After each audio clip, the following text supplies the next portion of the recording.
40대 후반에 들어섰다면 더 늦기 전에 스스로 묻고 답해야 할 질문이 있습니다. 그리고 이 자문자답은 반드시 해결해야 할 인생 숙제인 만큼 나이와 상관없이 현 직장에서 퇴직이나 퇴사를 고려하고 있다면 반드시 깊이 있는 현실적 고민이 필요합니다. 그래서 오늘 영상은 안심할 만한 퇴직을 위해 피 터지게 고민하고 답을 찾아야 하는 자문자답 베스트 4에 대해서 살펴보겠습니다. 안심할 만한 퇴직을 위해 피 터지게 고민하고 답을 찾아야 하는 자문자답 첫 번째입니다. 나는 퇴직 전까지 우리 막내까지 경제적으로 독립시킬 수 있는지 스스로 묻고 답해 봅시다. 자녀의 경제적 독립을 자녀가 취업을 해서 돈을 버는 문제로만 국한해서 생각하는 건 아니시겠죠? 제가 말하고 싶은 자녀의 경제적 독립은 취업은 기본이고 결혼해서 자기 가정을 꾸린 상태를 말합니다. 물론 결혼 후에도 부모에게 손 벌리는 자녀가 없지 않죠. 그럼에도 불구하고 제가 말하고 싶은 자녀의 경제적 독립 마지노선은 결혼입니다. 자녀의 경제적 독립은 부모의 노후 준비에 지대한 영향을 미치죠. 그 이유는 부모가 절대 외면할 수 없는 소중한 자녀이기 때문입니다. 그런 의미에서 이런 질문을 한번 드려보고 싶습니다. 지금 마지막 자녀가 아르바이트 말고 정식으로 취업을 해서 경제활동을 하고 있습니까? 자녀는 결혼 자금으로 자기 소득의 몇 %를 저축하고 있나요? 자녀가 생각하는 결혼 연령 시점까지 결혼한 자금의 몇 %를 충당할 수 있다고 생각하십니까? 그럼에도 불구하고 자녀 스스로 결혼 자금을 준비하지 못한다면 부모로서 어떤 자금을 활용해서 자녀를 결혼시킬 생각을 갖고 계신가요? 마지막 질문입니다. 부모로서 자녀 결혼 자금을 얼마까지 지출할 수 있습니까? 이 질문은 자녀가 한 명일 때 드린 질문입니다. 만일 2명 이상이라면, 그리고 자녀가 딸이 아니라 아들이라면 부모의 경제적 지원액은 더 커지는 게 현실이죠. 그러므로 제가 하고 싶은 말은 자녀를 사랑한다면 자녀들이 아주 어릴 때부터 경제적 결핍을 경험할 수 있도록 하는 겁니다. 돈이 얼마나 소중한 것인지, 또 스스로 경제적 독립을 이루기 위해서 돈을 어떻게 다뤄야 하는지 경험할 수 있도록 하는 것이 결국엔 자녀도 살고 부모도 사는 방법이지 않겠습니까? 결혼 자금까지 부모가 해결해야 하는 상황으로 이어지는 최악의 결과는 절대 피해야 합니다.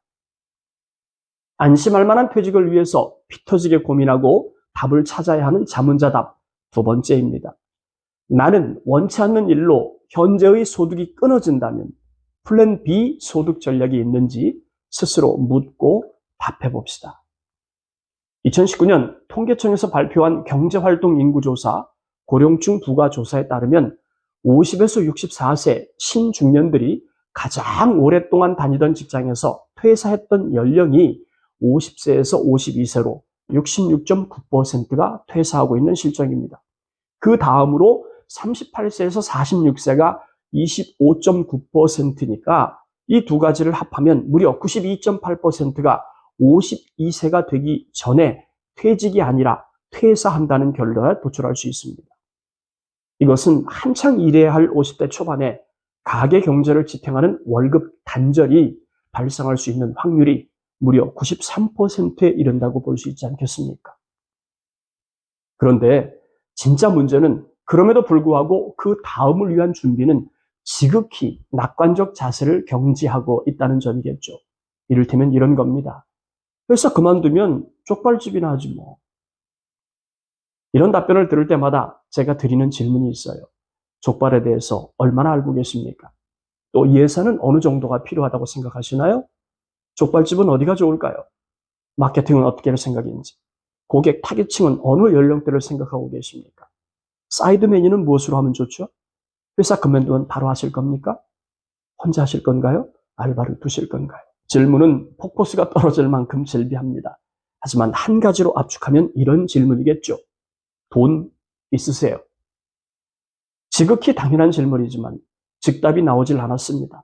당연하겠죠. 그리고 저는 이해합니다. 왜냐하면 치열하게 고민한 답이 아니라 상상 속에 존재하는 생각이었기 때문이죠.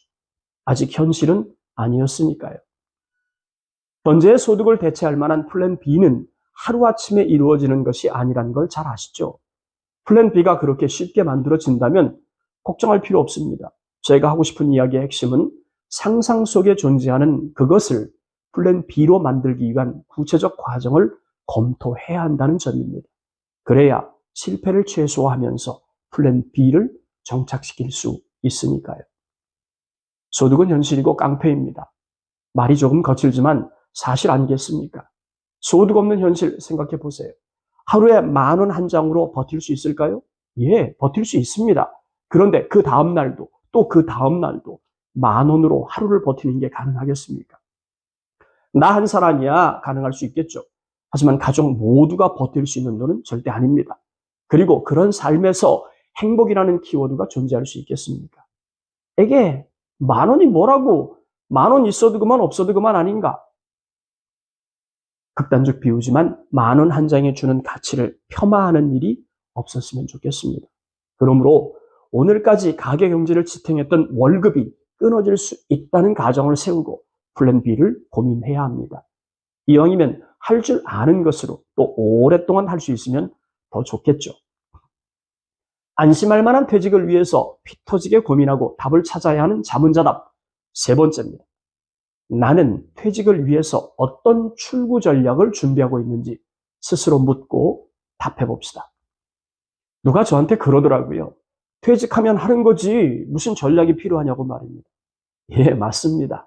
그냥 때가 되면 동료들과 인사하고 나오면 그게 퇴직이지 별게 있겠습니까? 하지만 저는 동의하고 싶지 않습니다. 왜냐하면 관계 단절을 걱정하기 때문이죠.